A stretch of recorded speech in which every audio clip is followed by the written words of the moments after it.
Hey guys, welcome to our new blog. তোমরা সবাই কেমন আছো? আশা করি অনেক ভালো আছো। তো আমাদের বাড়িতে এসেছিল অতিথি, তার জন্য নিয়ে আসলো দেশি মাংস।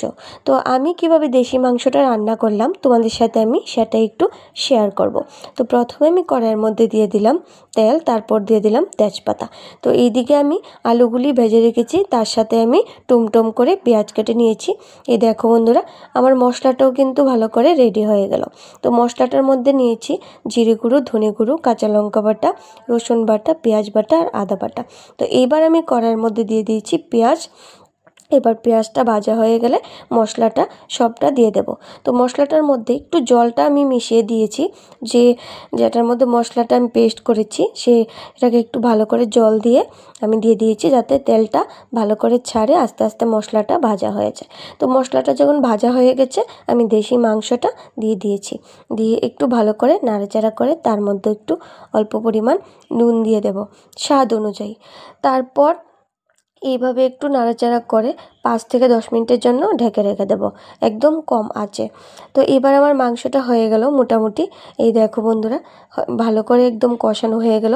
তো আমি এটাকে কষানো রাখবো না, একটু ঝোল রাখবো। তো এখানে দিয়ে দিলাম আলু, ভাজা আলুগুলি আর টুমটুম করে যে পেঁয়াজগুলি কেটে রেখেছি সেগুলি দিয়ে দিলাম। দিয়ে আর একটু নাড়াচাড়া করে তার মধ্যে দিয়ে দেব একটু অল্প পরিমাণে জল। তো ঝোলটা যখন পাতলা হবে তখন একটু জলটা একটু অল্প পরিমাণ দিলেই কিন্তু হবে। তো কার কার এইরকম দেশি মাংস খেতে ভালো লাগে অবশ্যই আমাকে বলবে। তো আমার তো ভীষণ ভালো লাগে। তো যাদের ভালো লাগে অবশ্যই আমাকে কমেন্ট করে জানাবে।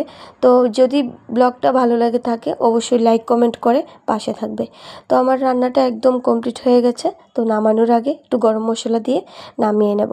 তো এরকম মাংস আমার তো ভীষণ ভালো লাগে বন্ধুরা। তোমাদের কার কার ভালো লাগে অবশ্যই বলবে। তো আজকের মতো ব্লগটা আমি এখানেই শেষ করছি। দেখা হবে আবার পরবর্তী নতুন ব্লগে। ভালো থাকবে, সুস্থ থাকবে। এই দেখো কালারটা কত সুন্দর হয়েছে, দারুণ হয়েছে। তো গরম গরম ভাতের সাথে যদি এই রকম দেশি মাংস হয় তাহলে কিন্তু খেতে ভীষণ মজা লাগে।